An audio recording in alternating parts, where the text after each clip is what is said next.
Okay, welcome to the Opperman Report. I'm your host, Ed Opperman, private investigator. Tonight we have, every Friday night we're here 5 p.m. Pacific time till 8 p.m. on freedomslips.com Studio A.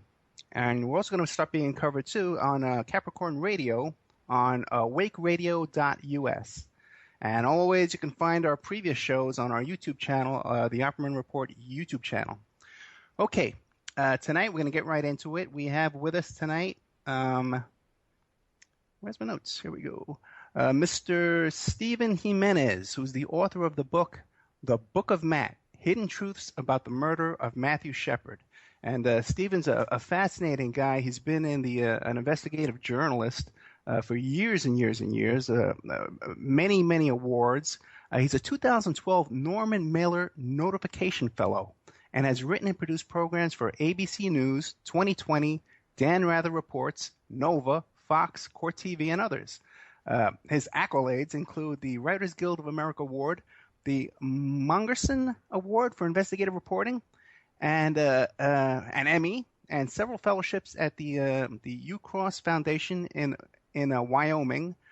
Graduate of Georgetown University, has taught screenwriting at New York University's Tisch School of the Arts and other colleges. And he currently lives in Brooklyn, and I also know that he lives in New Mexico. Stephen, are you there? I'm here, Ed. It's Okay. a pleasure to be here. Thank you very much. So, Stephen, can you tell us about your work in journalism in general, who you are and what you're working on next and that kind of stuff? And then we'll get into this whole the Book of Matt. The Hidden Truths About the Murder of Matthew Shepard, available on Amazon.com. Sure, Ed. Pleasure. Ed, I really began my career working in documentary filmmaking. I did not study journalism or film as an undergraduate. I was in the Foreign Service School at Georgetown, and I was interested in both journalism and film, and I chose film, so that's really where I began my career. So it was initially working on documentary films for public television, then for network television, and I seemed to develop over time a specialty doing crime and law and justice stories. So back, I'd say 6-7 years ago, I worked on a Texas death penalty story with Dan Rather. Back in the 1990s, I produced a story for Nova on PBS. It was the first major television documentary that looked at forensic DNA typing when it was still a new science, and that program went on to be used by the FBI for training. So there have been a number of crime stories that I've worked on over the years, and as you know, when I got involved with this story, I really went to Wyoming to write a very different story than the one I ended up finding. Let me ask you this: going down to I do Wyoming, have a background. Yeah, sure. Yeah, who were you working for when you went down to Wyoming? On your own, or were you working for a network? Well, no, I wasn't working for a network. This was a year after the murder of Matthew Shepard took place. The trials had recently ended in Laramie, and during the year that the case was going on, I followed news reports, but I wasn't in any way, I had no plan that I was going to do something about the case. But when it came to an end, the courtroom statements that were made, it was front page news around the country, and I really thought there was a story there, but I was thinking in terms of a screenplay. I contacted a producer, a friend of mine in Los Angeles. We'd been looking for something, to work on together. I was teaching screenwriting at that point at New York University, and I told him that I wanted to go, begin doing some research. And obviously, the question that he asked is, well, from whose point of view will we tell the story? And I made that first visit to Laramie in February of 2000, so more than 14 years ago. And it was during that first visit that I met the prosecutor in the case, Cal Raruka, and found him to be, a very, very interesting and smart fellow. He'd been very reticent with the national media while the media was in town covering the case for a variety of reasons, which I can go into later. But essentially, I asked him, Ed, if he would educate me about the case, and he agreed to do that. So that began a long process. And in the prosecutor, I found someone that I thought would make a very compelling central character for, at that point, what was going to be, a screenplay for a made-for-television movie. And then about 8 months into that process, that research process, I began to realize there was more to the story than I knew. For the sake of, your listeners who may not know this, the entire court record in the Shepard case was under seal for a year while the media was in Laramie covering the case. All of the witnesses in the case, all of the principals, everyone that, worked in the courthouse, people that worked for the defense teams, law enforcement, everyone was under a gag order and couldn't talk about the case. So there was interest on my part in really looking through the public record, the police reports, the trial transcripts, the many documents that end up getting filed in a case of this, this size. So that's really where it all began for me, Ed. Right. So you were able to get those records, or they were under seal for you too? No. By the time I got there, they had just recently been unsealed. In early November 1999, Aaron McKinney, the principal perpetrator in the case, was convicted and sentenced to 2 life terms. After his conviction, the media packed up. The story was over. Right. And, it was after his conviction that those records gradually became available. So as I said, I showed up a few months later. It was in February of 2000. And began researching those records. And then, of course, that led to talking to people, first with the prosecutor, and then beginning to interview other people. So that began a 13-plus year process. Let me ask you this. Wasn't it part of the deal that these two defendants made was that they gave up their rights to discuss this trial, to discuss the details of the murder in order to avoid the death penalty? Well, there's a misunderstanding here. Okay. That was only the case with Aaron McKinney. Russell Henderson never signed such an agreement. Russell Henderson, there was a plea agreement that was made, and this was several months before McKinney's trial. This was in April of 1999. Russell Henderson was in the final stages of jury selection in the case, and under the threat of the death penalty, he agreed to change his plea to guilty, and he accepted a sentence of 2 life terms. Aaron McKinney, however, it was during Aaron McKinney's trial and following Aaron McKinney's trial that when it came time, when McKinney was convicted, and another thing that people may not be aware of is that Aaron McKinney was convicted on a felony murder charge and related charges of kidnapping and aggravated assault. He was not convicted. He was found not guilty of premeditated first-degree murder. But nonetheless, he was eligible for the death penalty. In Wyoming, there's a penalty phase. So basically, during the penalty phase, you can bring information and present it to the jury, information that would not have been admissible during the trial itself. It was at that point that an agreement was reached, a sentencing agreement, between the defense and the prosecution and Matthew Shepard's family, that Aaron McKinney agreed to certain terms. And one of the things he agreed to, excuse me, I'm just having a little bit of allergies here. Oh, no. But one of the things Aaron McKinney agreed to was that he would refrain from talking to the media about the case. Now, the conditions of that agreement were later questioned by constitutional attorneys and including the American Civil Liberties Union, were questioning the idea that as part of a sentencing agreement, that Aaron McKinney would be consenting to give up his right to free speech. So it only happened with McKinney, to answer your question in a roundabout way, not to Henderson.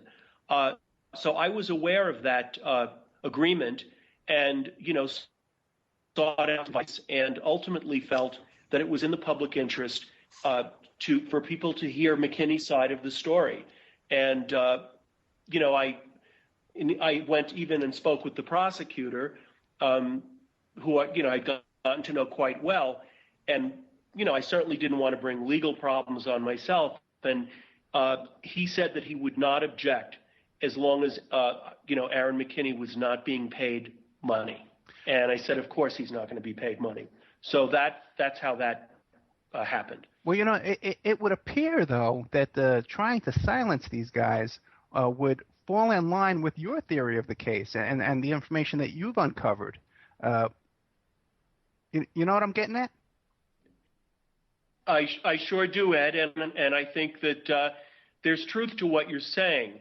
Now the question then becomes, in whose interest is it for there to be a silence around certain areas of the case? As I said, information could have come out in the penalty phase. It had not come out earlier.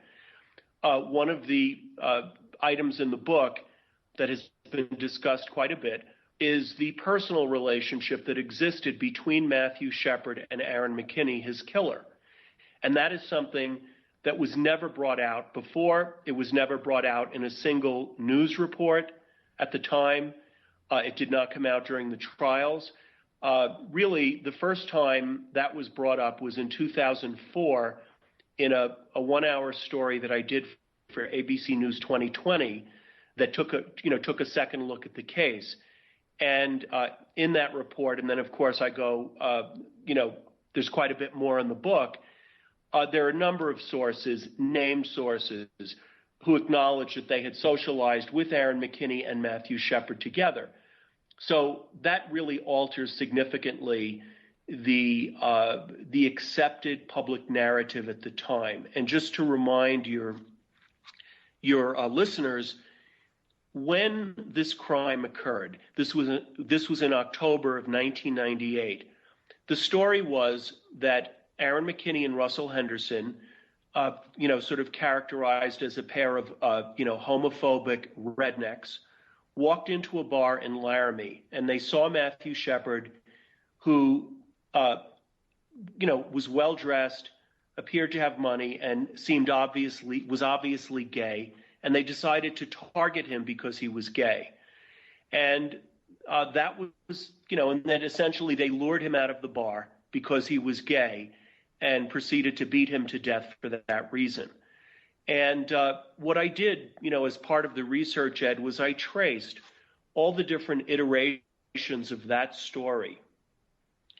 The story that was told by Aaron McKinney in his recorded confession, the story told by Aaron McKinney's girlfriend in her statements to police, the story that Aaron McKinney's girlfriend told within a couple of days to television, to the media, and then the stories of people that, what I was able to reconstruct from many public documents and the interviews that I did.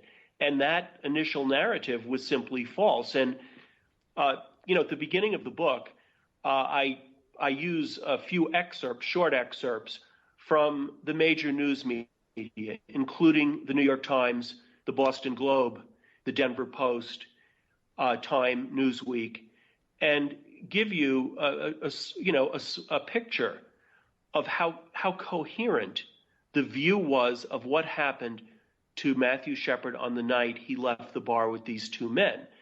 Now, what is absolutely certain is that it was a horrible murder, a grotesquely violent murder, and that Matthew was killed.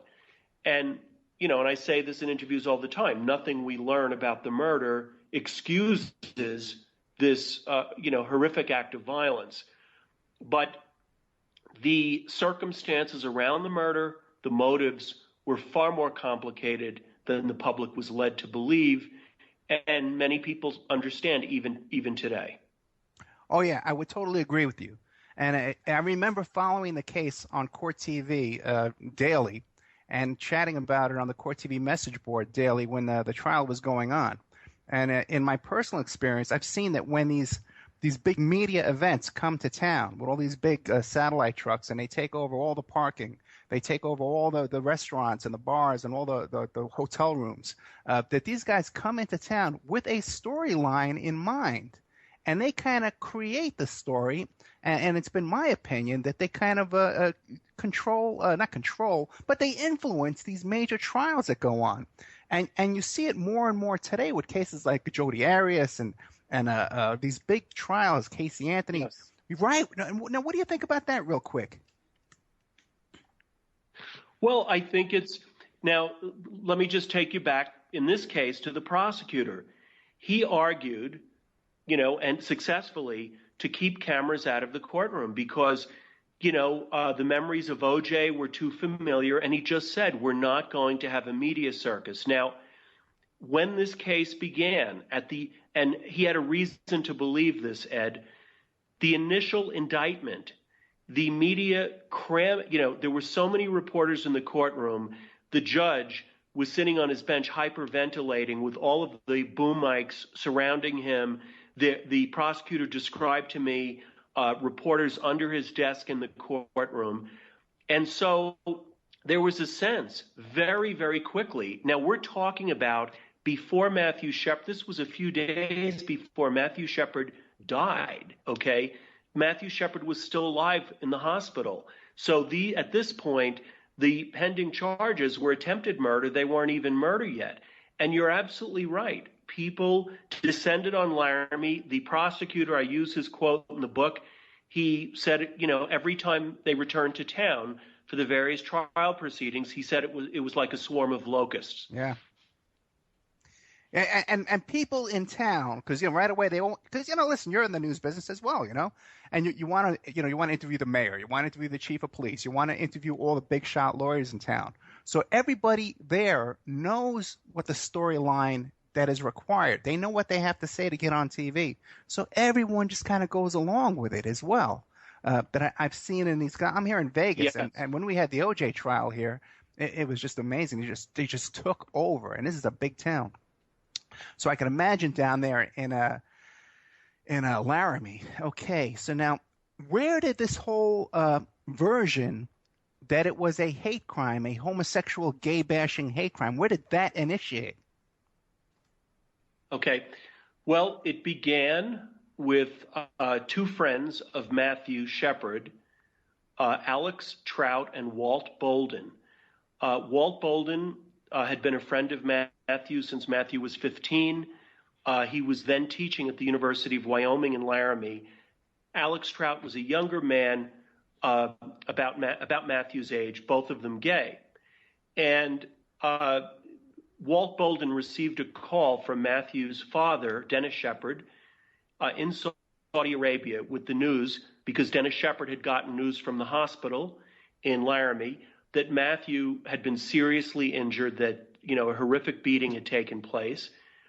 And with that news, Walt Bolden and Alex Trout went to the hospital.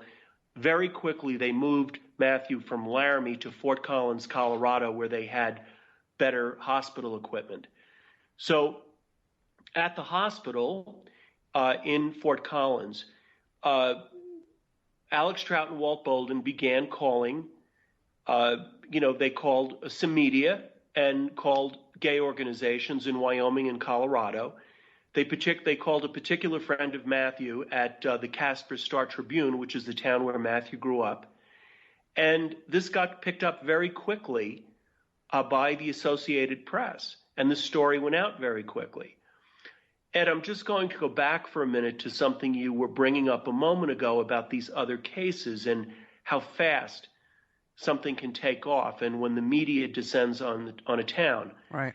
I think it's also true that when politics intervene, particularly before all the facts were in, the facts are in, that it's a dangerous situation. And in this case, as soon as the word went out that this appeared to be, and Matthew's friends said, this was, this was their worst fear, that it was an anti-gay attack, that Matthew was beaten because he was gay. But they had no direct knowledge, anything that I've been able to find over the years, no direct knowledge of the crime itself. So this got picked up very quickly, but it also became not only sensationalized by the media, but it became very politicized. And, that weekend, Bill Clinton made some public statements about the case, and it went, to me, to my mind, beyond wishing, expressing his empathy to the Shepard family and hoping that, the investigation and justice would take its course. But he then added, a statement about the importance of passing a hate crime bill that was then stalled in Congress. To provide some context for your listeners, James Byrd Jr. had been dragged to death in Jasper, Texas 4 months earlier in June of 1998. So there was a sense, there was a feeling, that hate crimes are happening. We need to do something about them. Right. The story of James Byrd. Let me interrupt for 1 second. The story of James Byrd, where sure. two white racists grabbed this black man, James Byrd, yes. in Jasper, Texas. It was. Yes, Jasper, Texas. He was dragged to death. They dragged him to death on the back of a truck, and he was killed that way. Right. And horrific. I haven't researched that case, but everything I know about it says that it was a de facto hate crime, that that it was a racially motivated killing. Okay? So the thing is that this now Shepard happens 4 months later, and so this is catching fire very quickly. Again, the prosecutor referred to it as a wildfire within a couple of days, okay? The media is descending on Laramie. The president is talking, okay? Gay activists around the country are mobilized. You're having very quickly protests and vigils in New York City, in San Francisco, not just in big cities, but also in smaller, then a smaller city like Denver, but across the country. So it's a very volatile moment. And if I may, just to say, give you another piece of the story here, and I did this story. I'm a gay man, okay, and I felt that the truth of what I learned was important. But that year, the gay community was feeling under siege because this was a period when the culture wars were, the so-called culture wars were very, really heated. Trent Lott was making public comments that gay people are like, they're sinners, and compared them to kleptomaniacs and alcoholics. Pat Robertson made some a particularly inflammatory comment that spring. And there was a campaign, an active public relations campaign convincing gay people that they could go straight. So you had a moment in the gay community where the community was feeling very under siege. So I'm not excusing anyone's rush to judgment, but as soon as the media is legitimizing the idea that this is an anti-gay hate crime, as soon as that news got put out there, gay people naturally responded. Someone is taken and beaten to death and hung on a fence because they're gay. Well, we're going to take to the streets. Mm-hmm. What about this case was the introduction of the Westboro Baptist Church as well. This was the first time that they came on the scene and got national attention, wasn't it? I don't know the history of the Westboro Baptist Church, but I have to say I thought their behavior showing up at Matthew Shepard's the funeral service, I thought it was despicable. Well, did you know, though, that but the thing is, you got to remember, this is a tiny little group. It's not even a group. It's a family. There's only like 10, 15 members of this entire group. One more time? Yeah. But No, what I was going to say, I don't know the history of the Westboro Baptist Church. And when I say I think the behavior is despicable, I think the idea, and I'd say this, I feel the same way about them that group showing up at the funerals, for veterans that have came back from Iraq or Afghanistan, to show up, at Matthew Shepard's funeral with signs saying, God hates fags and this kind of stuff, to me, was nuts. But the fact is that, you have a scene here. It's a small group, but the public officials didn't know how explosive this thing could get. There were sharpshooters on rooftops there. Matthew Shepard's father, Dennis Shepard, was wearing a bulletproof vest when he came out to speak. The prosecutor, Cal Raruka, didn't even go to the funeral because he was advised by federal officials that it would be more prudent for him not to go, that it would be safer for him not to go. He received death threats during the course of this. And I know that the federal government was afraid that the situation in Laramie could erupt into another, Oklahoma City bombing kind of scenario that, over the issues that seem to be at stake here. So it was a very highly charged moment, Ed. Yeah, I could imagine.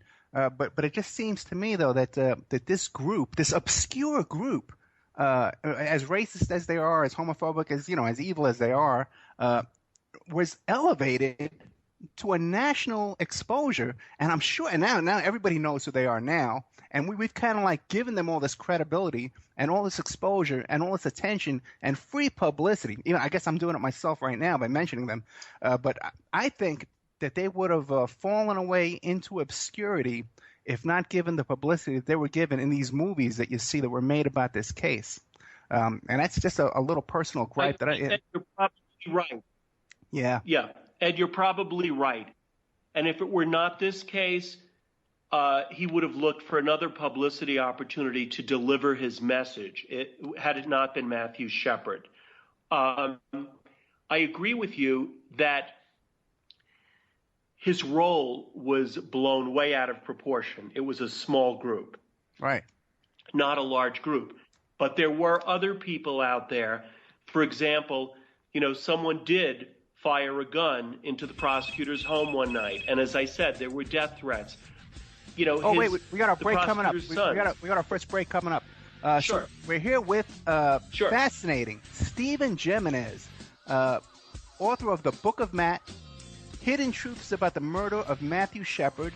That book is available on Amazon.com. You can also go to my blog. Just go to Google and type in The Opperman Report in quotes. The blog will come up at the top, and you can get a link to his book, and you can click on it and get the book right while we're talking. Stephen Jimenez, I called you Jimenez, I'm sorry. Stephen Jimenez, okay, is a fascinating guy. Thank you. Yeah, sorry. No problem, Ed. He's worked for 2020, Dan Rather Reports, Nova, Fox Court TV, and we're going to be right back with more Stephen Jimenez right after this. Thank you for listening to Revolution Radio. Okay, welcome back to the Opperman Report. Every Friday night, 5 p.m. Pacific Standard Time on Revolution Radio, freedomslips.com, Studio A. Coming up in the next few weeks, we're going to have Cindy Sheehan, who's running for governor of California. We have a couple of mob guys here in Vegas who run the mob tours and they run the mob conventions. And these are actual mob guys from the movie Casino in those days, and they're still around. I don't know how they made it, but they're still here. And also coming up, we got a show about Jim Jones in Jonestown, Guyana. We're going to be doing it in the next 3 or 4 weeks. But tonight we got Stephen Jimenez, author of The Book of Matt, Hidden Truths About the Murder of Matthew Shepard. And that book is available on Amazon.com. You can go to my blog, The Opperman Report, and you can click on the book and you can pick it up tonight. Stephen, I'm sure a lot of people call you Jimenez, right? Oh, I've been called everything.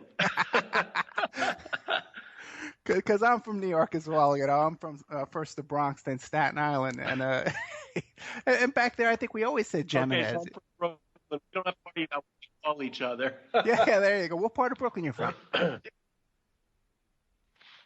Well, I grew up in Park Slope, Okay. a part of Park Slope that they now call Windsor Terrace, and then later Brooklyn Heights. But Park Slope is where I lived till I was about 14. Okay, now, what about Laramie, Wyoming? Do you think this is a homophobic town, or was at the time?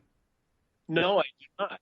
Right. No, I do not. And I've spent a lot of time. I've spent a lot of time there over the years.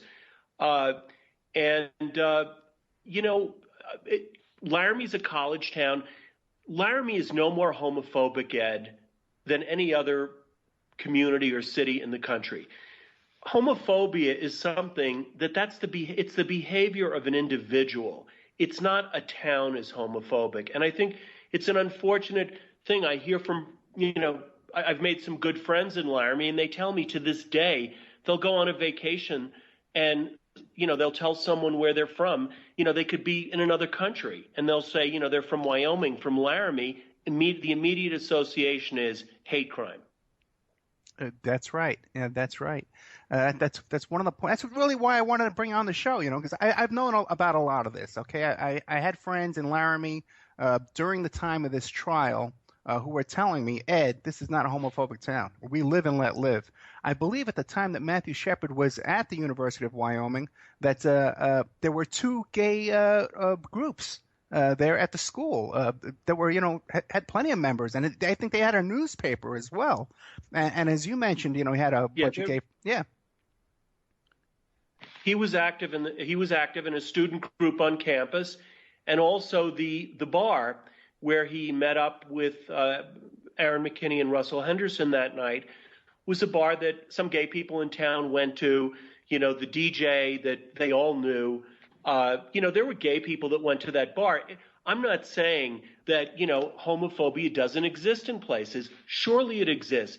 But the way in which his town was characterized as being a place full of intolerant, bigoted people, it's not true. And one of the things I describe in the book, Ed, and, I hope your listeners will take the time to read it, because it's really hard to summarize so many years of work, and I think it's just really a classic American story. But I describe early in the book my first experiences in Wyoming years before the Shepard case. Here I was a guy that came from New York City, and I was a writer in residence at the Ucross Foundation Ranch, which is in a very remote location in northeastern Wyoming. It's a working cattle ranch. And, I was there several years before the attack on Matthew Shepard happened. And I had a feeling of, people being very, very open, very straightforward. I mean, is there some cultural conservatism in Wyoming? Yes. But that's neither here nor there. And it's not something negative. I think often when you visit communities that have been more consistent over time, that are smaller, that you may find that cultural conservatism. You can find that same cultural conservatism in Boston, Massachusetts. So I don't say that disparagingly, but that does not translate into bigotry or intolerance. Yeah, I think the bigotry is people from big cities like us who look down on these small towns and say, oh, there are a bunch of hillbillies over there, a bunch of hicks. Because my understanding of Laramie especially is this town is full of people who live and let live and don't butt in other people's businesses for the most part. And they have that kind of attitude, yeah. Oh, boy. Okay. And I would say that's true. Yeah. I would say what you said is very true. And let's just keep this in mind. It's a college town. It's the home of the only four-year university in the state of Wyoming, the University of Wyoming. People refer to it as Wyoming's hometown because the people there are very friendly, and it's certainly the most liberal town, in the state of Wyoming because the university is there. Gotcha. Okay, and at that time, there was quite a bit of methamphetamine use in that town, in that college, and that kind of stuff, wasn't there? Yes, and it's something that, there's quite a bit about that in the book. But again, let me give give your listeners a little bit of context, Ed. The national media was not really looking at the methamphetamine epidemic, really examining it at the time Matthew Shepard was attacked in 1998. The meth story did not become a big national story until 2003, 4, 5, 6, really after 2004, 2005, 2006. And until that time, until it gets on the cover of Time or Newsweek or it's a big story in the New York Times, it's not, people are not paying attention to it in public media. And I think it's unfortunate because by the time Matthew was killed in 1998, this was already becoming a big problem, not just in Wyoming, but in many states in the Midwest and Western region, in the Rocky Mountain region. It was already a problem in Missouri, Nebraska, Kansas. It was becoming a big problem in Wyoming and Montana, Colorado. And we know now that it's moved, it certainly moved through the South. But, it's one of those paradoxes that really we owe it to the TV series Breaking Bad, because that's really what began to educate people about the harsh realities of methamphetamine. And I believe, if I'm not mistaken, I think Breaking Bad started to air, maybe 2007, I'm going to say, or was 2008? The earliest. I'm sorry. It's even later. I'm trying to think. It was maybe 5 years ago. So really, it's been in the last 5, 6 years that people have been really aware of meth and what it does. But at the time, that part of the story was really left out. I mentioned one reporter in my book. She's really the only reporter that even mentioned this in a serious way. She wrote an article. Her name is Joanne Vipajeski, and she wrote an article for Harper's Magazine at the time. And she suggested, there appeared to be underpinnings to this case. But her article was published while the court records were still sealed and the witnesses were still gagged. And when I began doing investigative work on the story, I contacted her, and she was very generous and offered me a couple of leads that turned out to be quite valuable. I was really able to follow her tracks where she began but couldn't really go at the time. But she was really the only reporter that looked at this, in a serious way. But, Stephen, even during the trial, just watching court TV, there were so many other factors that were going on that night of the murder, like these two guys trying to sell the gun, drugs in Matthew Shepard's system. I believe he had cocaine in his system. And then these guys attacked and beat up two other guys later on that night who weren't gay. They attacked the two Spanish guys who were vandalizing cars, stealing hubcaps or something, correct? Right. They were popping tires. Now, Ed, you're raising, one of the issues that I find fascinating in the case. If Aaron McKinney's motive, because let's just for a moment separate Aaron McKinney and Russell Henderson. Aaron McKinney was the killer. Aaron McKinney it was his gun, okay, the .357 Magnum, which he took the barrel of that gun and he smashed it into Matthew Shepard's skull somewhere between, say, 15 and 18 times. Those were the fatal blows. That's what killed Matthew Shepard. There's no evidence that Russell Henderson ever struck Matthew Shepard. But McKinney's alleged motive was that he hated gay people. That's why he beat Matthew to death. Well, in my research, I found, along the lines of what you're saying, that in a 24-hour period, Aaron McKinney assaulted 4 males. The night before this crime against Matthew Shepard took place, McKinney broke into his cousin's home in the early morning hours. This was late Monday night, early morning hours Tuesday. And he was looking for a friend of his who he said owed him money for drugs. And this happened to be someone, the guy's name is Monty, and Aaron McKinney had beaten Monty up before. I spoke with witnesses who had been present when he had beaten Monty up before. So Aaron McKinney lunges at this guy. The other guys that are in the house pull Aaron McKinney off him because he's really, first of all, he's in a classic state of meth rage.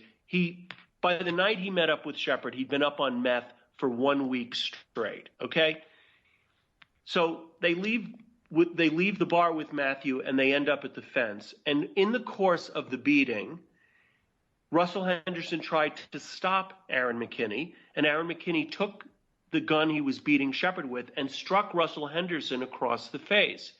Russell Henderson has the scars very visible above his mouth. He got 9 stitches in the hospital emergency room that night. Really? So I didn't here know that. he now, yeah. And here's someone that, Aaron McKinney was telling people, even though Russell Henderson and McKinney, they had only been friends for a couple of months since early that summer. That's when the two men became friends. In fact, Aaron McKinney and Matthew Shepard were friends longer and knew each other longer than McKinney and Henderson. But McKinney was telling people, Russell Henderson's my best friend. Here he takes the gun that he was assaulting Matthew Shepard with, hits Henderson, right? And then, as you point out, Ed, they leave Matthew tied to the fence, and they go to a quiet residential street in downtown Laramie. The reason is they're looking. This is according to McKinney's story. They're looking for Matthew Shepard's residence. Matthew Shepard had a driver's license that listed South 7th Street, okay, as an address. Instead of going on to South 7th Street and taking a left, they took a right and went on to North 7th Street, and they parked the car. They ended up quickly getting into a fight with 2 young Hispanic men who were popping tires. And that's why the police arrived at the scene, because a vandalism report had been phoned in. In the course of the altercation, before the police arrived, Aaron McKinney went to the truck and got what became the murder weapon, what was the murder weapon in the assault on Matthew Shepard, got that bloody gun and came and struck one of the Hispanic guys across the head. And he had a huge gash across his skull. As Cal Ruca, the prosecutor, said, it looked like a zipper, a bad zipper on a sleeping bag. It ran right across his skull. And so, somehow, though, the motive in the Shepard case became isolated. The context of Aaron McKinney's behavior. He's assaulted 4 males in a 24-hour period. 3 of them are straight males. But his behavior is now isolated. He's homophobic, and that's why he went on this, why he was in this raging place. And, I interviewed quite a number of people, including the man you mentioned, who actually traded the gun. He gave Aaron McKinney the .357 Magnum, the murder weapon, in exchange for methamphetamine, and had been getting high with Aaron McKinney continuously over a period of a week. He referred to it as a week-long meth bender. I've interviewed a number of people that were getting high, particularly with McKinney or McKinney and his girlfriend. Henderson was a user, but he wasn't a dealer. Aaron McKinney had been dealing methamphetamine for 3 years and had also been addicted to meth for 3 years leading up to this crime. What was the story, too? It seems odd to me that all these young men were riding around in limousines. Well, when you say all these men, let me say this. Yeah.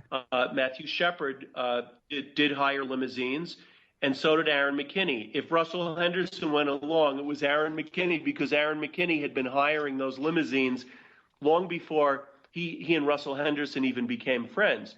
Aaron McKinney got into the limo habit. His mother died when Aaron was a teenager. It was a botched surgery, a hysterectomy.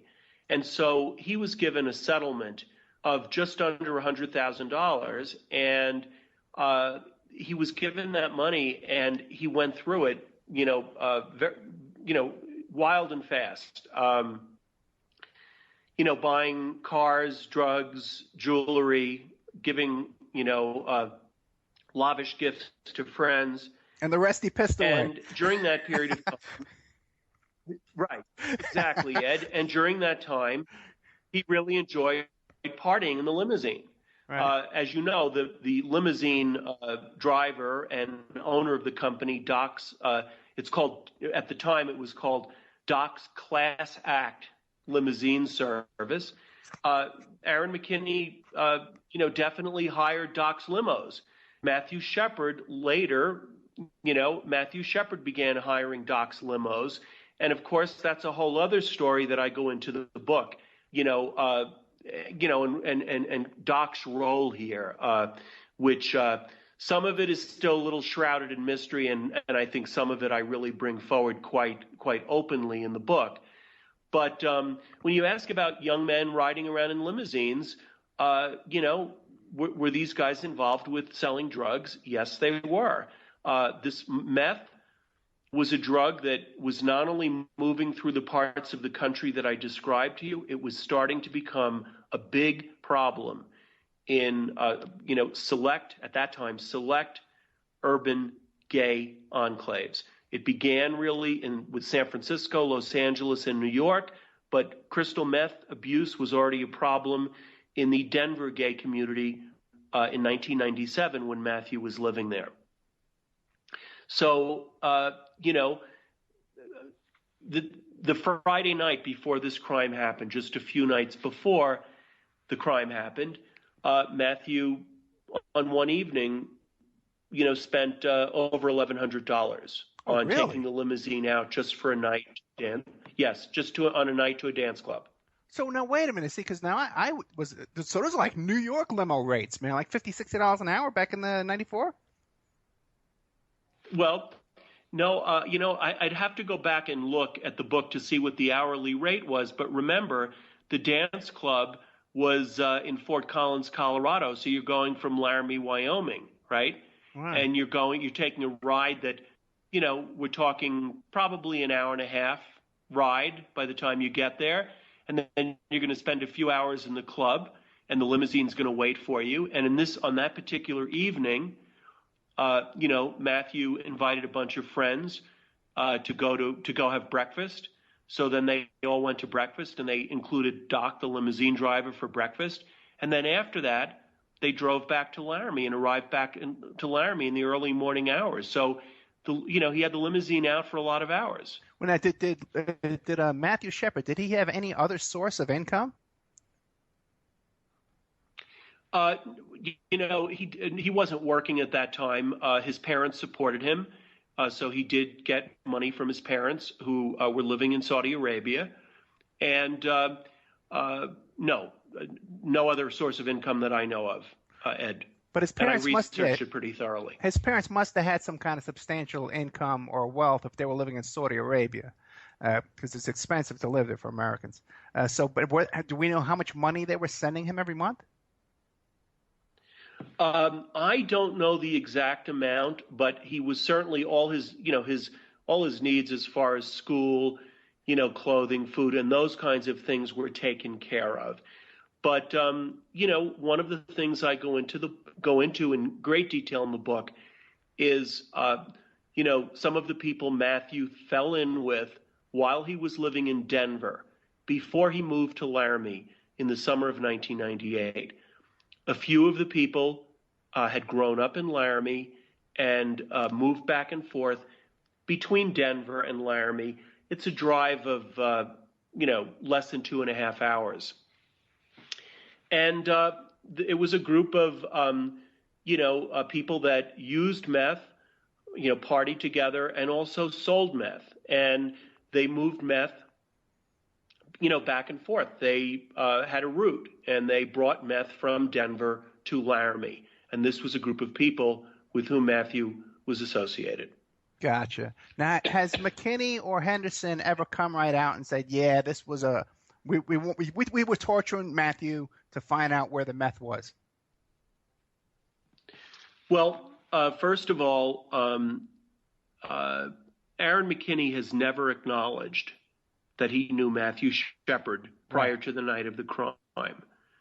And I would say, it's probably a solid dozen sources, okay, that were together with Aaron and Matthew under a variety of circumstances, and these have all been cross-referenced and cross-checked every which way. So to me, there is no question that Aaron McKinney and Matthew Shepard knew each other.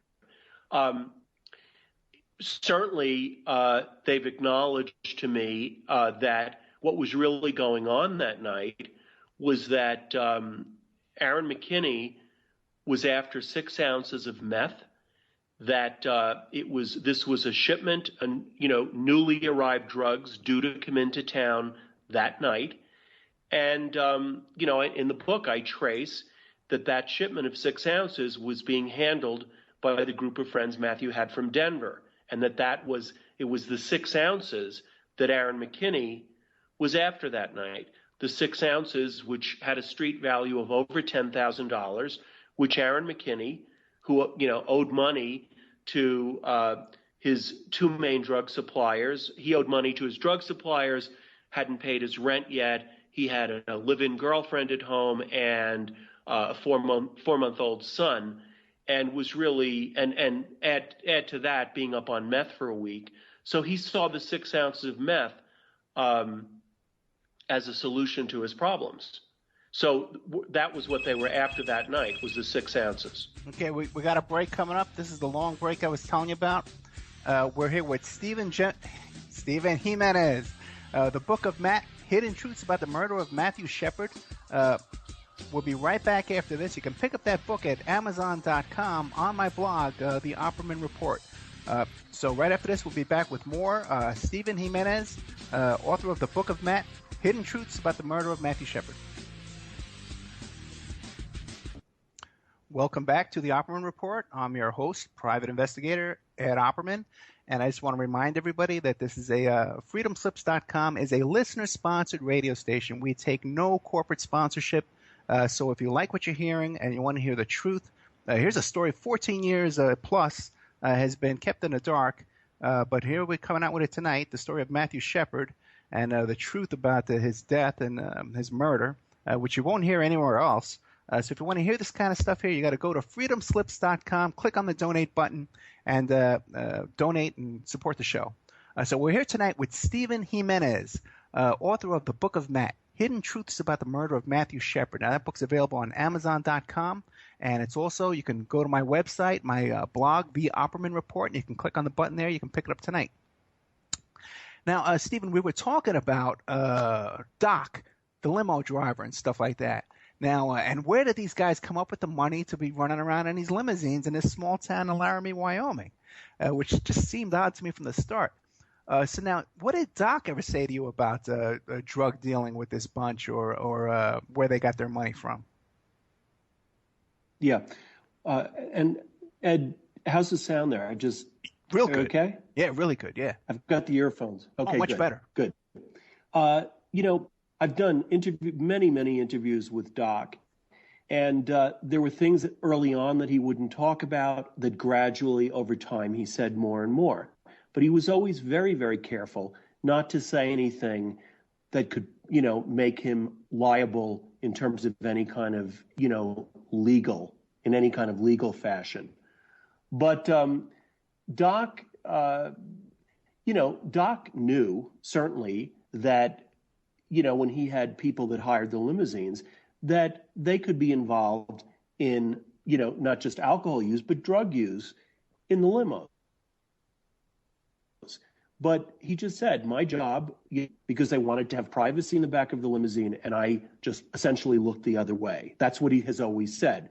However, as I've looked into Doc's activities over the years, he's a very colorful character. And, this is a man who, has been involved over the years in many, many businesses. He owned adult bookstores in Denver.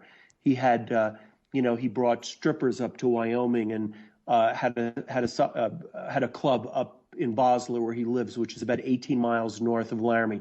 It's a tiny old railroad town. If you drove through it, it looks like a ghost town as you drive through. And Doc had a club up there where he brought strippers up from Denver.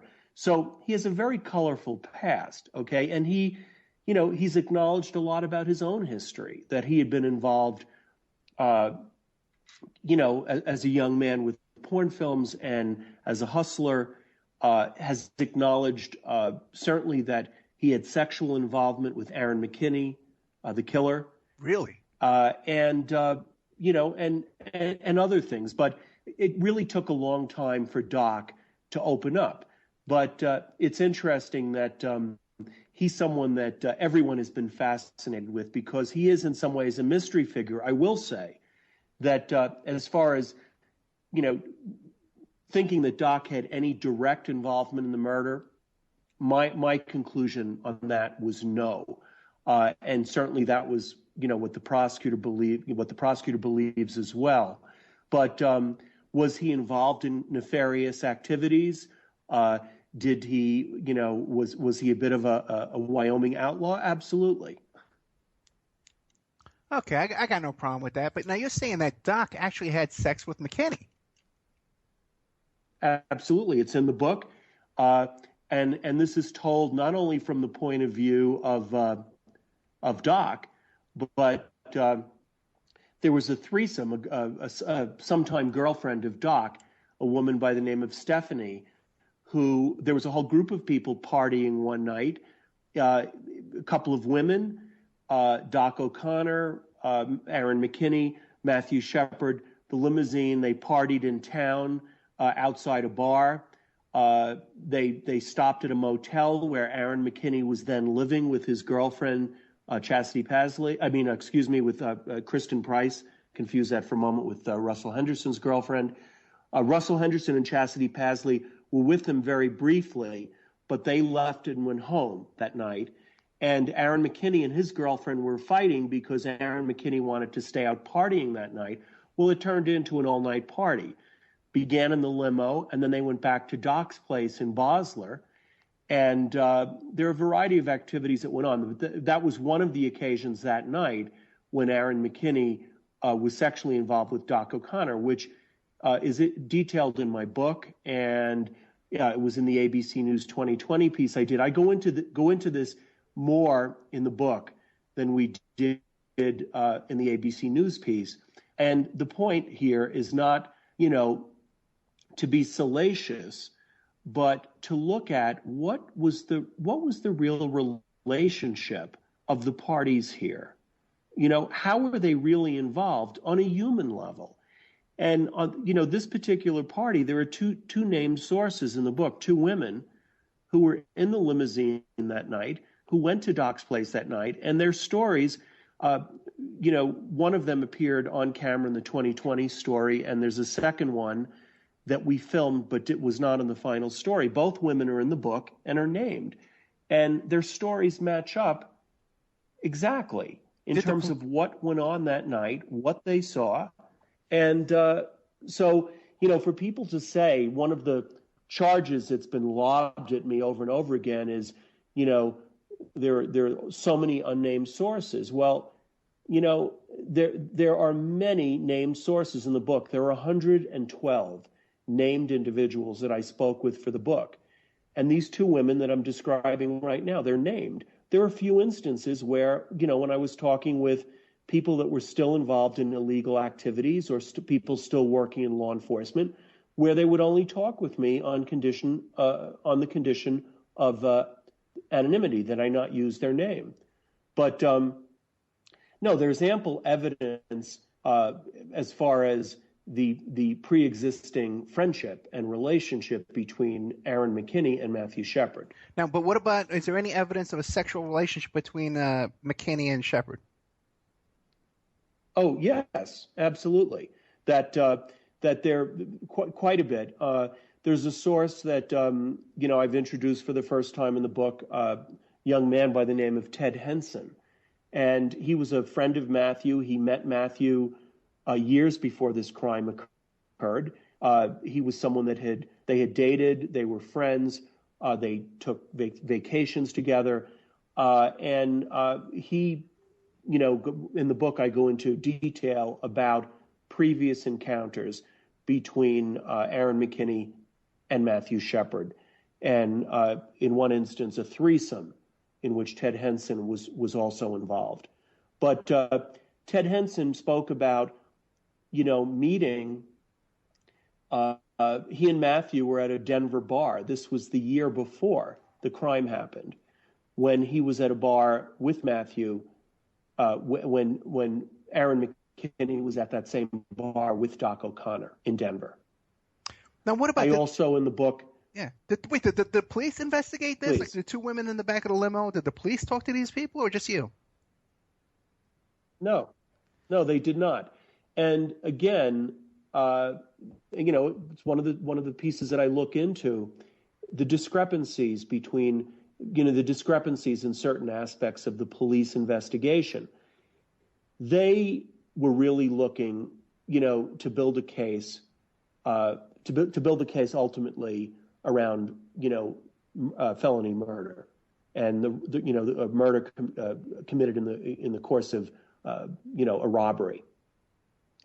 And so they were in my opinion, quite selective in what they went after. And there is no doubt that they knew information about methamphetamine, and they chose not to really pursue that. I mentioned in the book, I use a particular police report where Matthew Shepard's friend, one of the two that helped spread the story about the anti-gay hate crime, right, Alex Trout, told police officers that Matthew had gotten involved with methamphetamine and cocaine when he was living in Denver. And, it was ignored. And there are other people that I've spoken with.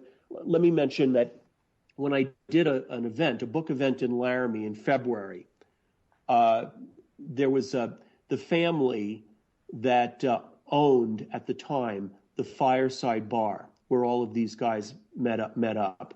The Mickelson family. Matt Mickelson was the manager.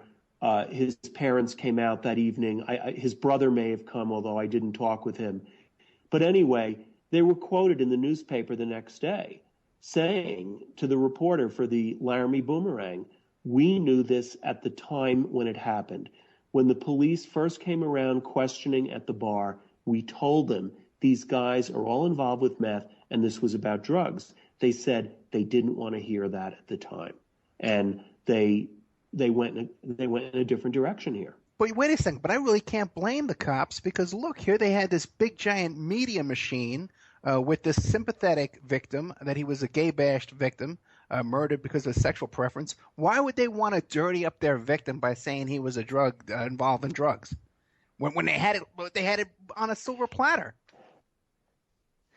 Well, they had one piece of it on a silver platter, except the motives that they had for the crime simply, the central motive. Now, I can say, as far as the prosecutor is concerned, the prosecutor was not arguing. He never argued that this was an anti-gay hate crime. He argued that they wanted to rob Matthew Shepard, and it was in the course of robbing him that they ended up killing Matthew. But the thing is, there are certain police officers in this case that once the popular narrative became that this was because, Matthew was gay, that they got on that horse and rode it, Ed. Yeah. And I can't blame them, because you want to make the case. I can't blame them.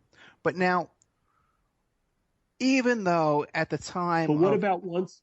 Yeah, go ahead. Now, even at the time of the trial and all that stuff. No, you go ahead, please. Yeah, and the trial and all that stuff. Then they started making these movies, right? Now, don't you think that if you know this, and I know this, the guys who own the bar know this, everybody, it's pretty common knowledge, anybody that really took a look at this case, what really went down. Don't you think these people who put out these movies, these big famous people who are behind these big Matthew Shepard organizations and stuff like that, don't you think that they know the true story as well? I would think so. I would think that if I, as a complete stranger, was able to go to Laramie and start talking with people and really able to compile the evidence and the information I was for this book, I would think other people certainly knew some things. I know that in the case of the Laramie Project, which was a stage, a stage play first and then made into a film for HBO, that there were certainly friends of Matthew and Aaron who told some of the creators of the Laramie Project early on, hey, we were all part of the same party circle. It was around meth, et cetera. And I quote a couple of those people in the book. They are credited, these two sources, in the Laramie Project in the end credits of the HBO version. And they just said, we spoke to these guys from the Laramie Project for hours, and we told them everything we knew. And they just chose to tell another story. Yeah, who was that woman from Greece, the one who was behind that project? You know what I'm talking about. Her name escapes me. The woman from Greece? Yeah, she was in Greece. No, not Greece, the country. Greece, the movie with John Travolta. Oh, Grease the movie. Yeah, you know what I'm talking about. Not Olivia Newton-John. No, who was that woman? But she was behind one of those Laramie Project movies. Was she? Yeah. I'm going to have to look it up real quick. Okay, but so everyone pretty much knew what was going on. Oh, boy. Let me just clarify for your listeners. There were 3 films made. Right. The first one was for it was made for MTV. It was called Anatomy of a Hate Crime, and that was made very quickly.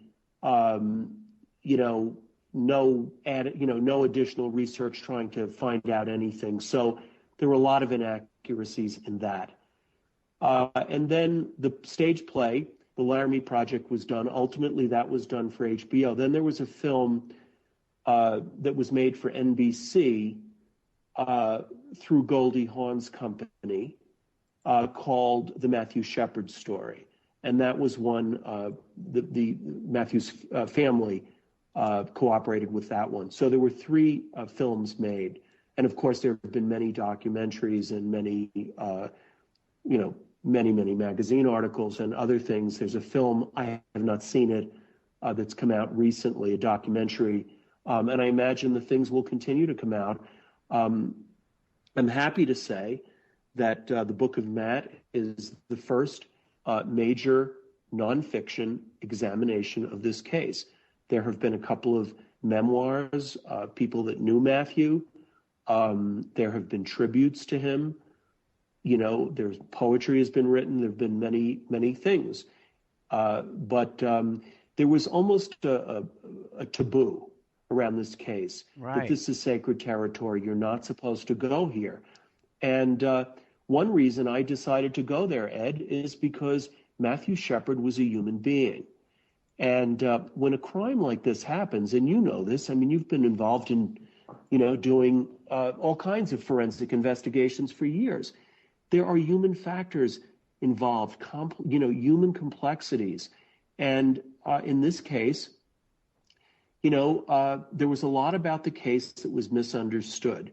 And I felt that to have made, and I'm not saying in all cases, but in many cases, for this mythology to have really replaced factual information and the truth is something that I found troubling. And I'll say that again, particularly as a gay man, it was troubling to me. So I felt that it was important once I started to realize that there was much more here, that it was important for the truth to come out. So the woman I was thinking of was Stockard Channing, who was involved in one of these. Stockard Channing. She was in the Matthew Shepard story. Yeah, yes, she played Rizzo in Grease. Matthew's mother, Judy Shepard, in the Matthew Shepard story. Yes. Right. So now she had to know what was going on. I forgot about her. Yeah, and people like Ellen DeGeneres and Rosie O'Donnell. Now, do you think that by now they have to know what the truth was? Well, the only reason I have to say yes is because 2 reasons. When we did the ABC News piece 10 years ago, not one single national journalist came forward and contradicted our findings, Ed. My book came out, October 1st last fall. And there has not been anything serious that has come forward with contrary information or alternative evidence suggesting that what I've put in the book is not true. And believe me, there have been a lot of people over the years that really got on this, the popular myth of the story. And none of the people that you just mentioned has come forward to say this is BS. This is false. There are one or two groups online that have been dogging me, but it's clear from the articles. There's one group, I think they wrote 6 or 7 articles about me, where it's clear that the problem they have is with the idea of the book. It's not what's in the book, because when they called me for an interview, this is Media Matters, I said, let's talk about what's in the book. Instead, they wanted to know, how much money did I make when I, was commissioned by the New York Times Magazine? How much was the kill fee? Questions like that. And this was for something that I had done back in, I'm going to say 2002 to 2004. They did not want to talk about what was in the book. I did an interview on National Public Radio, and they had the current sheriff in Albany County, Wyoming, Dave O'Malley, who, insists to this day that this was an anti-gay hate crime. And he said that there was a toxicology report, showing that McKinney and Henderson had not been using meth.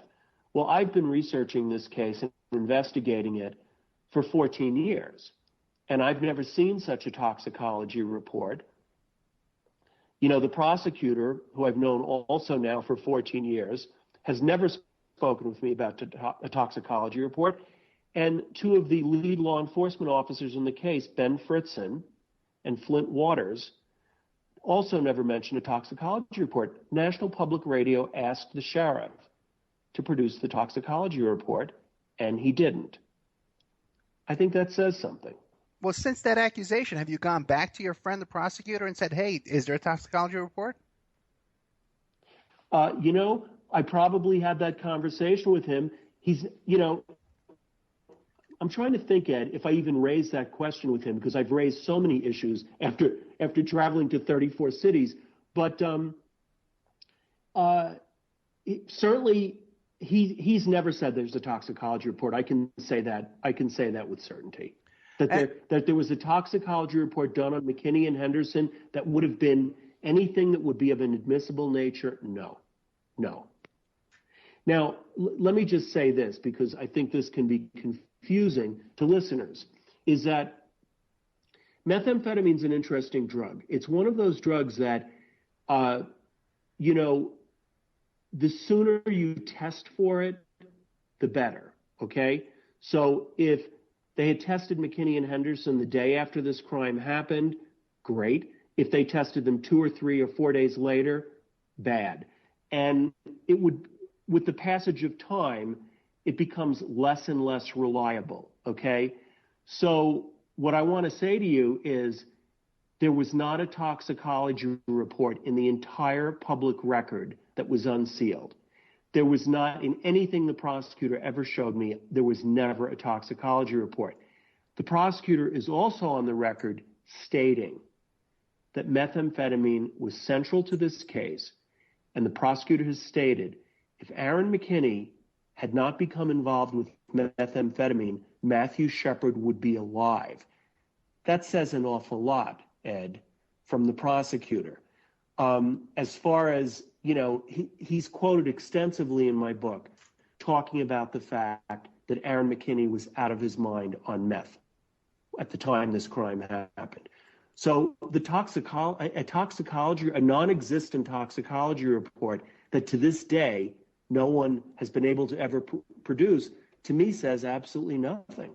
Now, what about McKinney? Has he ever denied being out of his mind on meth that week, or no?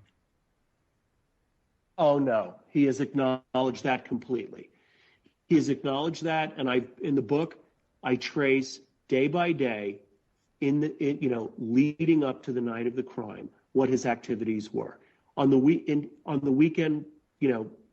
this crime happened on a Tuesday night. He was also using, along with methamphetamine, quite a bit of cocaine, but he was using meth every day.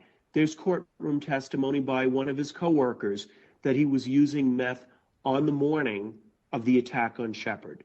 As I said, the fellow and his girlfriend, the fellow that traded McKinney the gun, Ryan Bopp, Ryan and his wife Katie, they went to Aaron McKinney's apartment. Kristen Price, Aaron McKinney's girlfriend, was there. The four of them did meth together when he brought the gun over. So, there's lots of evidence as far as the meth use. Okay, great. We got another break coming up. The break came a little quick this time, but we're on with Stephen Jimenez, the author of the Book of Matt, Hidden Truths About the Murder of Matthew Shepard. And we're going to be right back. It went so fast. We only have another half hour left with Stephen. But great information here. We'll be back right after this break. Okay, welcome back to the Opperman Report. We're here tonight with my guest, Stephen Jimenez, the author of The Book of Matt, Hidden Truths About the Murder of Matthew Shepard. Now, just want to point out before we get back to Stephen that I've been aware of this kind of stuff that we're talking about tonight way back when I was watching this on Court TV, because I was chatting with people who lived in Laramie, Wyoming, and they were telling me this whole thing. This isn't a homophobic town. The murderers, they attacked other kids that same night. They were telling me all this stuff that I wasn't seeing in the news. So I actually, I was talking to my producer and I said, hey, let's do a show about Matthew Shepard because I know all this information. And we went searching to see who we could find. And here, just by total coincidence, Stephen Jimenez had just written this book. But Stephen, you have been practically tarred and feathered since you wrote this book. And people, this machine has been coming out of the woodwork trying to discredit you every possible way that they can. What are the big things you want to respond to besides the toxicology report thing? What are the big points you want to respond to? Honestly, I wish I could say, Ed, that they had something else, but there's really been so little. The truth for me, I traveled to, I've done, 37 cities or towns on the book tour and just ended it recently. And what a pleasure to travel to every region of this country, with the exception of, Alaska and Hawaii, but just traveled everywhere, talking about the book, and just had the most amazing conversations with people. People were really curious. They had questions. They wanted to ask, but, initially there was concern that, that there was going to be some nastiness out there on the road because, there was a small group of activists that were trying to get my book tour canceled, contacting independent bookstores around the country and telling them to cancel my appearances. But, that failed. The American Booksellers Foundation got behind me and encouraged bookstore owners, and not one bookstore canceled. But there was an attempt early on, and I'm saying this last fall, to try to stop even having conversations about what was in the book. And that did fail. And what I saw instead was a lot of interest from people. I wasn't encountering hostility at bookstores. I wasn't encountering hostility when I did interviews. I did library events. I'm going to say that, some of the people that I mentioned earlier that have made these accusations, the one in particular, Media Matters, they've called me a hate crime denier. Yeah. They said I'm trying to de-gay Matthew Shepard, whatever the hell that means. But the truth is, I did an event earlier this year at the San Francisco Public Library. It was co-sponsored by the James Hormel Center, a gay center in San Francisco. I spoke in New York City in the Chelsea neighborhood, a predominantly gay neighborhood, at Xavier Church, and was sponsored by a gay and lesbian group there. I've been sponsored by gay and lesbian groups in other regions of the country. So the attempt to portray me as, anti-gay, I've been called an apologist for Fox News, that I'm a tool of the right wing. I mean, all kinds of crazy things that, first of all, have no relevance, but you're bringing something else up, Ed, that I want to respond to, which is, why is a story like this important? Because, I stayed with this story for as long as I did, not just because of the specifics of this story, but because what a story like this can tell us about our culture, our society, our world. And, what I try to do in the book is trace how a particular version of the story got set and what were the different forces that came into play that helped create that story and that mythology very, very quickly. Because in a democratic society, we really rely on the exchange of information. We certainly rely on big media for a lot of our information. Even those of us that seek more information on the internet, there's still an awful lot of information that is getting filtered to us by the television networks, by the CNNs of this world, the MSNBCs. And, I think certainly over the years, we've become less and less trusting of those sources. But this is an example. This case it's a case study, really, in how important facts in a case can be misrepresented and reported inaccurately, and those things then become the accepted truth. Now, you made a very important point earlier. What law enforcement, what prosecutors will do, their goal is to build their case with whatever facts and truths they can to put before a jury and win a conviction, That's very different than what the job of a journalist is. And the truths that a journalist is, reporting to the public.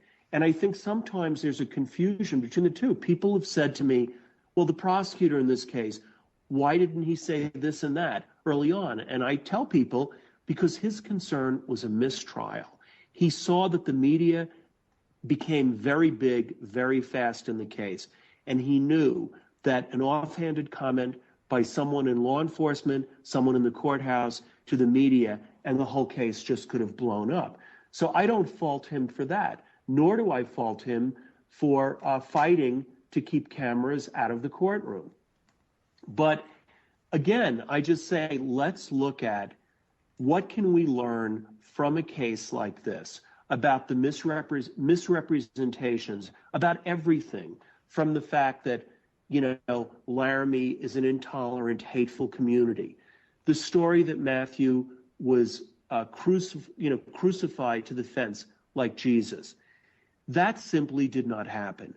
Matthew was found. He was sitting down on the ground, leaning back.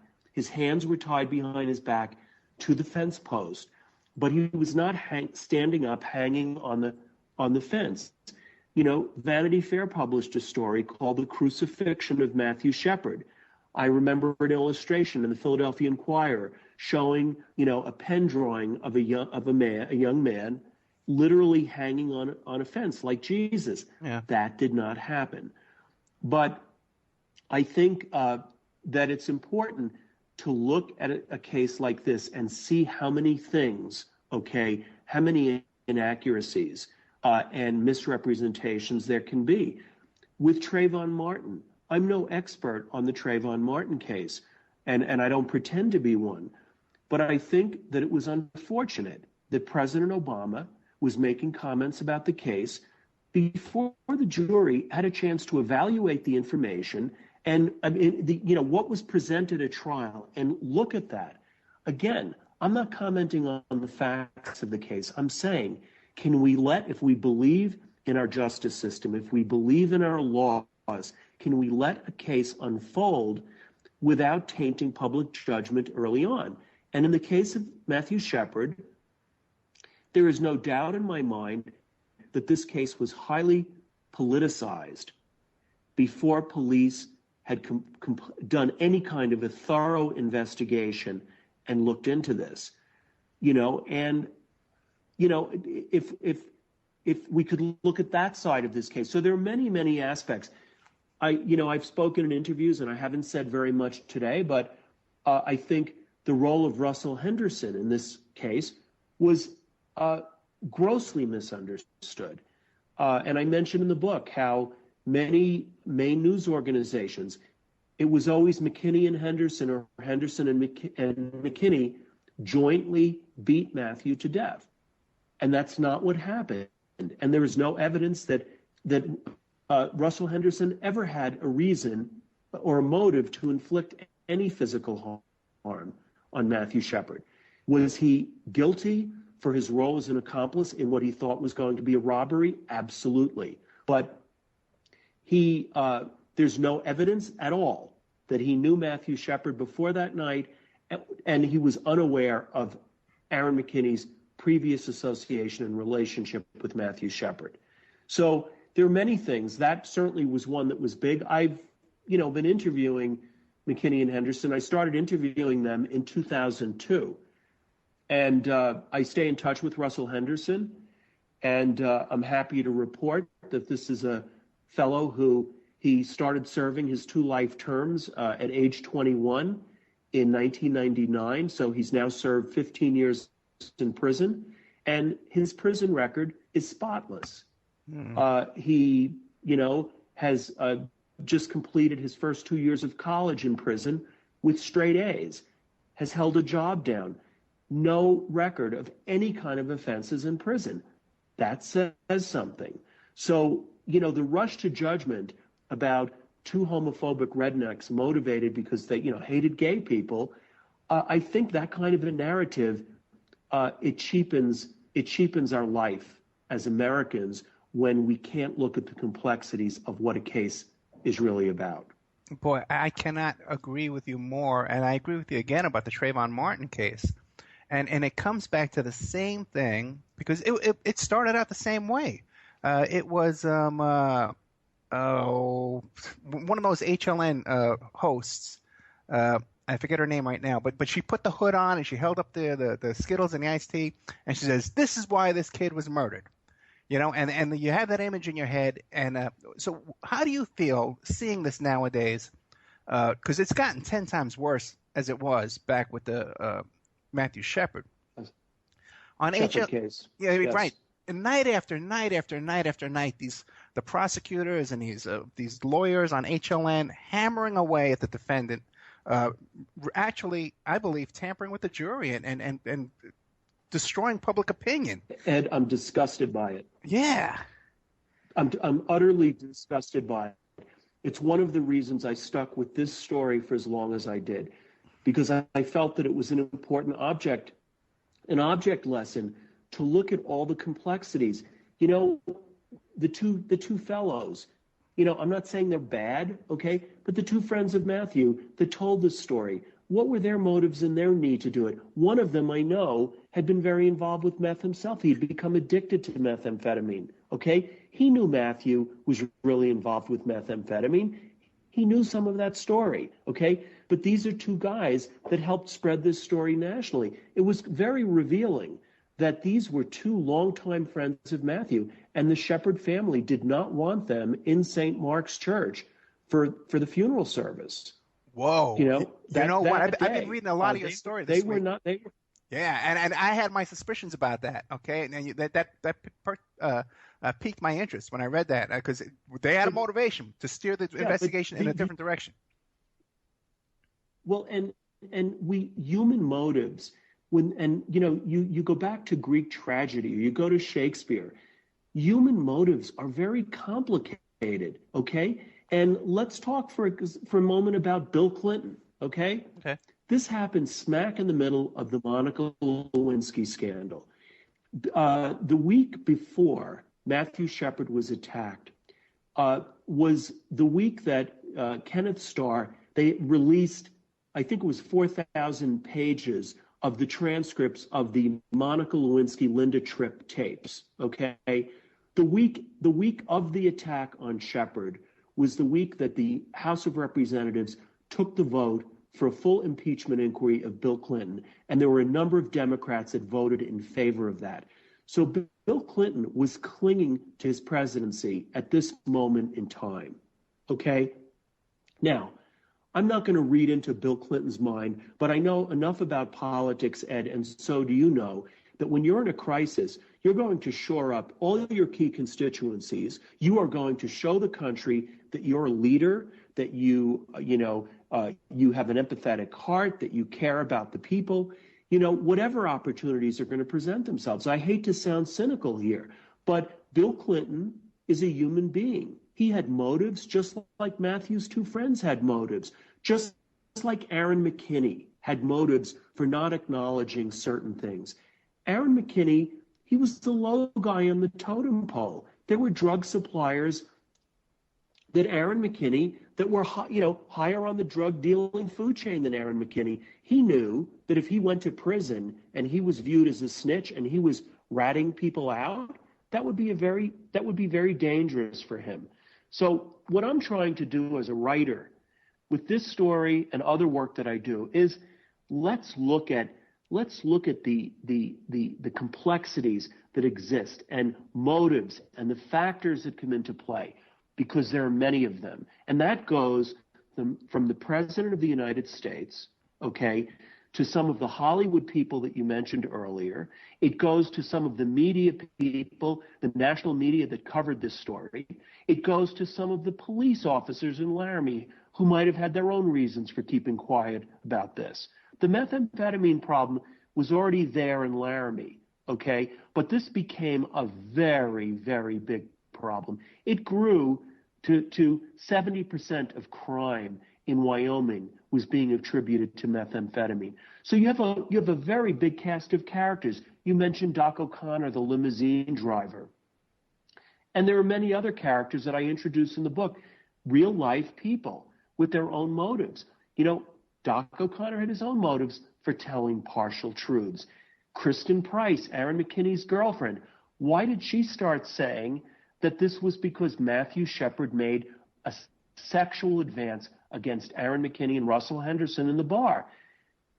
That was part of her story, and she later admitted to me, I would have said or done anything to get him out, to try to get Aaron McKinney out of jail or prison. There were many iterations. McKinney later himself was saying, not that it happened in the bar.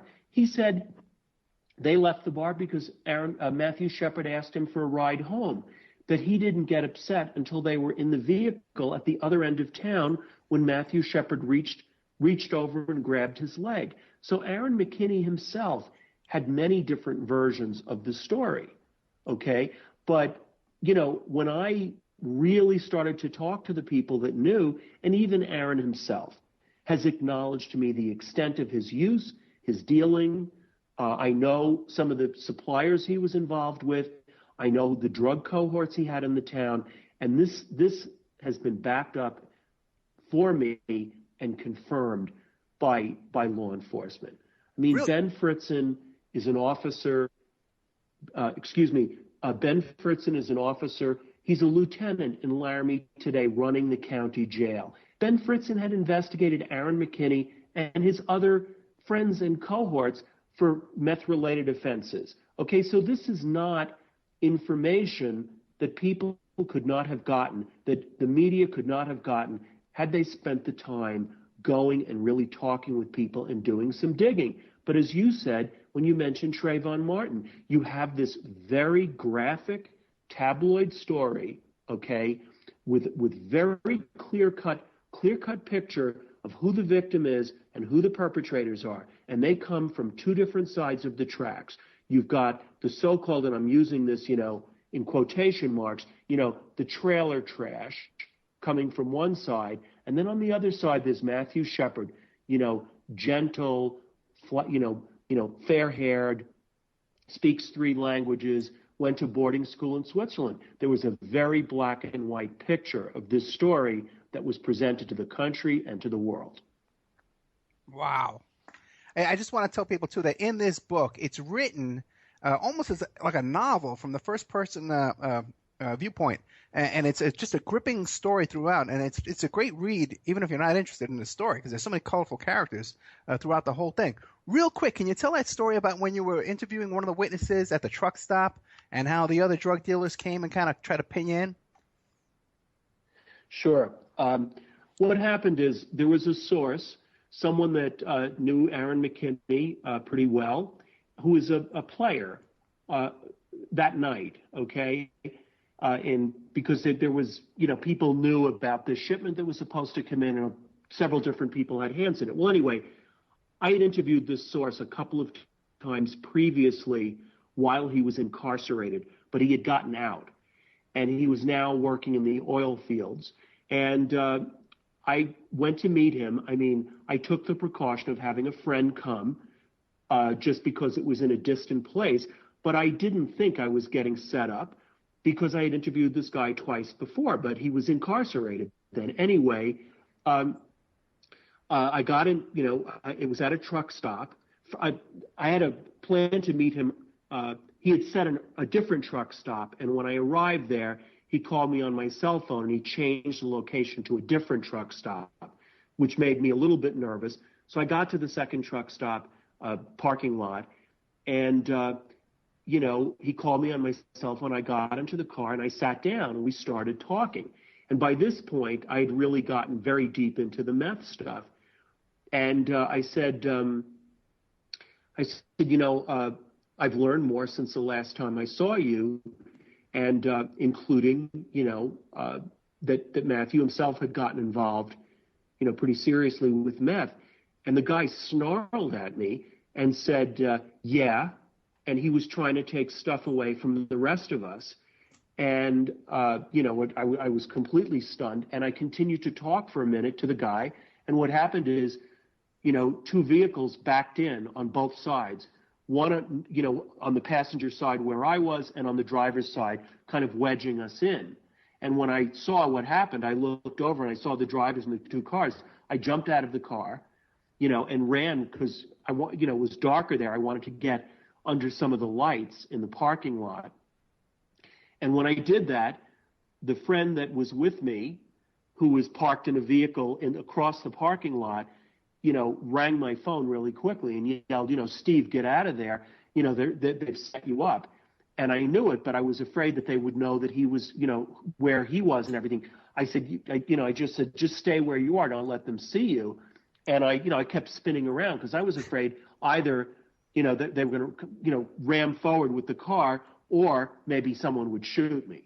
So luckily, and the guy, had yelled for me to get back into the vehicle, which I did not do. So I retreated to the entrance to the truck stop, and the 3 vehicles tore out of the parking lot. And you're not a young guy, clearly running around this parking lot. So.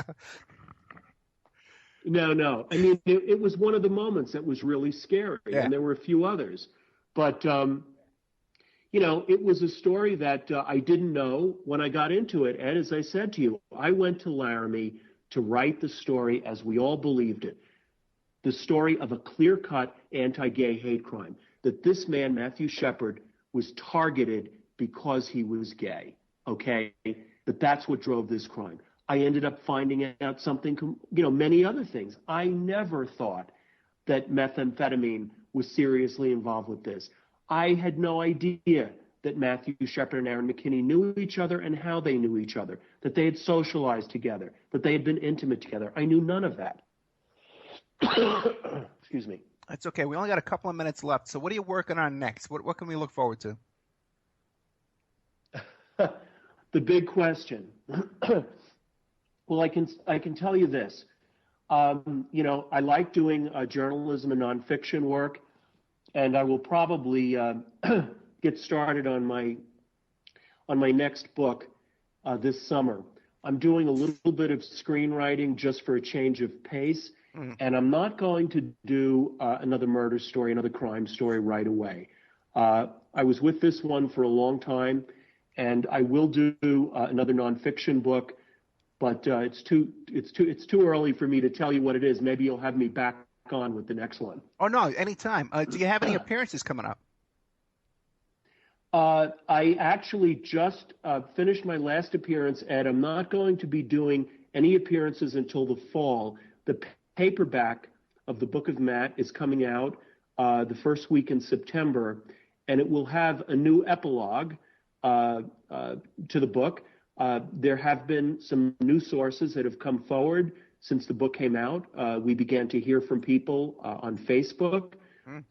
People approached us at events, got in touch with my publisher, several people confirming some key information in the book. So that will be in the paperback that will be out in September, and then I will begin some new appearances then. Oh boy, thank you so much. Stephen Jimenez, author of the Book of Matt, Hidden Truths About the Murder of Matthew Shepard. And you can go to my blog right now tonight, the Opperman Report. You can click on the Amazon.com button there, and you can buy a copy of his book. And I highly recommend it because it's a gripping book. It's written almost like a novel with all these interesting characters, not just Shepard and McKinney, but this guy Doc, the limo guy. There's just great stuff in there. So I really recommend it. Stephen, thank you so much for coming on. We're going to have you on in the future. Next book comes up. Thanks so much, and appreciate it.